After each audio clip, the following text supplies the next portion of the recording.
If you're a PA, NP, or pharmacist and you're making $100,000 a year, but feeling like your saving account is not moving and you're struggling to figure out where all the money's going, this video is for you. I'm Kristen Burton. I'm a critical care PA and the founder of Millionaires in Medicine.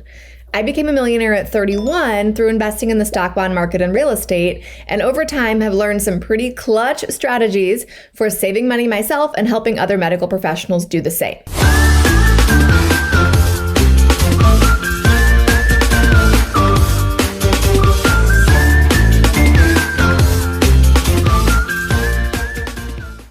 We are going to walk through how to figure out your actual savings rate, some strategies to help you save more without feeling like you can't enjoy life now, and ultimately how to build wealth faster. Let's first figure out what you're actually saving and what you should be. The best way to do it is actually to add up the total number of dollars you put in any given month to savings, meaning emergency reserve savings, not like savings for your trip to Italy, savings and investments. That number can then be compared to your gross income or your pre-tax monthly income. Why do it this way? Why look at it from a gross income standpoint? Well, for one thing, a lot of us are using employer-based deductions in order to save more, right? Maybe you're making deductions out of your paycheck into a 401k or 403b, maybe a health savings account, maybe an FSA. Those things come out before you get paid, and some of them are pre-tax, right? Then you're actually saving money maybe in a high yield savings account or maybe investing in a Roth IRA or a taxable brokerage after you've gotten paid as well. That money is all saved on an after-tax basis. And so it gets confusing if you try to look at it in any other way, to be frank. The easiest thing to do is say, what is the total income I had for this month? So that would be everything pre-tax, that gross number on the top of your pay stub, compared to total dollars that I saved or invested. And I just take those dollars out of everything, right? Even the pre-tax 401k contribution, all of it. If that number, when you divide the two, total amount saved and invested, divided by gross income, if you get a percentage that's less than 20%, keep watching. The rest of this video is for you. If you are not able to save and invest at least 20% of your income as a PA, NP pharmacist, you're going to be in a position where even the standard retirement, meaning work full time all the way from now until 65, 67, is very difficult to bring to fruition. So this metric right here, being able to save and invest more, is the number one thing you need to correct in order to be on the fast track to building wealth. So how do we do it? The first thing to do is look at your big overhead expenses. Most of the time, difficulty saving doesn't come from excessive Starbucks trips, okay? Sometimes it does, but for a lot of us, it doesn't. Look at your housing, look at your transportation. Now, I have a lot of other content on those two topics, so we won't go into extreme depth on them, but if your housing expenditures are greater than 20% of your gross, meaning your mortgage plus taxes and insurance, your rent plus renter's insurance. If either of those two things are more than 20% of your gross or your pre-tax pay for the month, it's going to be very difficult for you to actually save and invest.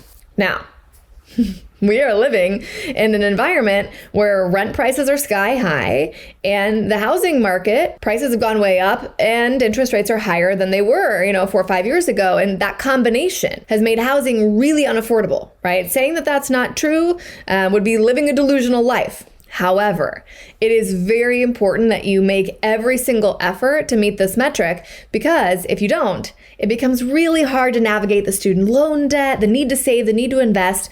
And the last thing you want to do is end up working your entire life, multiple decades, and having really nothing to show for it and living at or above the poverty level in retirement, at or near the poverty level in retirement as a result. So be really cautious with this metric. You can get creative.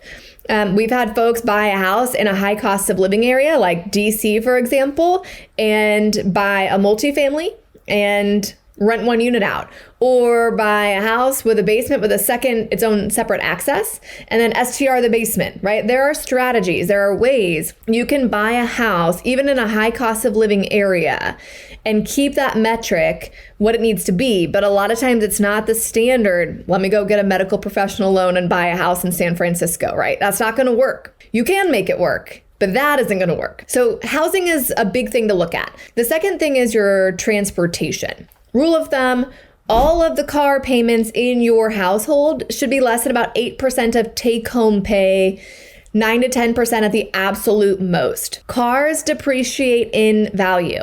The second that you buy one, the value goes down. It goes down more, of course, if you buy it new than if it's a used vehicle. It's still depreciating either way, though. And so what happens when you go buy a car is you buy a thing, it depreciates in value, it costs a lot to maintain, and oh, by the way, you have the monthly car payment. And oh, by the way, interest rates kind of suck right now. All of those things come together to basically derail your ability to actually build wealth. Be very careful about the car that you purchase. Be willing to start small there, okay? I know, especially for medical professionals, after years of training, we feel like I deserve the thing. I worked so hard. I delayed for so long. Post-graduation, it's time for the Honda CR-V, right? Hold off on the Suburban, hold off on the Tesla, wait until you've established yourself financially so that you actually have a chance to establish yourself financially. After those two things, take a look at your monthly budget to see what categories take up over 10% of your take-home pay. If you don't have a monthly budget, that's the primary reason that you're having a hard time saving and investing, because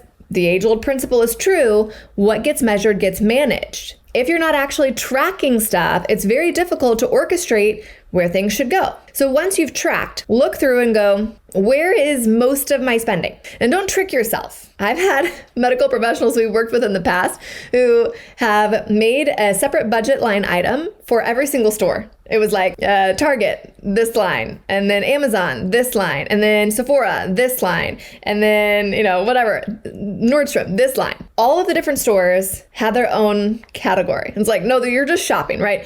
When you lump all your shopping together, you actually see that your shopping is 18% of your take-home pay. And in that instance, you might go, wow, okay, for me, shopping is the problem. Now, that's not true for everybody, but those are examples of ways that you can sort of fool yourself into not acknowledging where your spending is actually driving the inability to save, and then miss the mark. Now, of course, spending money is a part of money. We all should be spending money intentionally on the things that bring us joy. But unless you're being intentional, you cannot do that, right? You can't buy everything all at once. We all know that. Sit down with you, and if you have a partner that you do money with, and evaluate what brings us joy. For me, when I do a gratitude exercise and I pull back memories and experiences out of my memory bank and focus, meditate on them to kind of bring that gratitude forth, there's a consistent trend. All of my memories like that, they're all traveling. They're all traveling. It's always a memory, a family memory from this trip, a memory with my husband from that trip. And so I know for sure, man, travel moves my joy needle. It has to stay. But you know what doesn't move my joy needle is necessarily having all the trendiest fashions, having designer bags, etc. That stuff, while I don't mind it, it's fun, it doesn't bring me deep, lasting joy. And so I'm okay to cut those categories. It doesn't bug me, but travel will always stay. And I will scrimp and scrape to make sure that we can go on the next trip, because that matters to me. You have to look at your money that way too. No one can tell you, well, you should only spend 8% on travel, or, you should only spend 5% shopping. It's up to you. But if you have to have the latest Louis Vuitton, maybe you're someone who really loves designer bags and doesn't travel as much. There's a give and take, there's an ebb and flow. Now, a few quick pearls for figuring out how to kind of tie up loose ends and find money that's just slipping between your fingers that maybe you don't even realize is going. The first may seem like I'm being a hypocrite, but hear me out. I love credit card points for travel hacking and in general for cash back and all sorts of consumer benefits. But there is data saying that if you use a credit card versus a cash transaction, you spend more. Dun & Bradstreet found 12 to 16% more. And a recent study by MIT actually found that people were willing to spend an 100% premium, 100% more to have a buy now, pay later approach where they didn't have to pay the bill for 30 days versus having to pay cash now. That kind of information speaks volumes about the psychology of money and should maybe make you question if you're struggling to save and you feel like you're spending all of your money, if using a credit card is contributing to your willingness to spend more. That's one strategy. Stop using the credit cards and move to cash transactions. It might sound super old-fashioned, but sometimes old-fashioned works. The next is to cancel Amazon Prime. This might sound like sacrilegious to some of you, but data actually shows that Amazon Prime members spend on average $1,400 a year compared to $600 a year for non-members. Now, of course, this may be because some people who are non-Amazon Prime members are still purchasing more stuff, but they're buying it at other retailers. Quite possible. However, I think anyone who has Amazon Prime recognizes that Amazon has done an incredibly good job of making the buying process seamless. Meaning, it is easier for you to actually go spend money on Amazon than like to go take a poop. I mean, literally one button, you can buy stuff.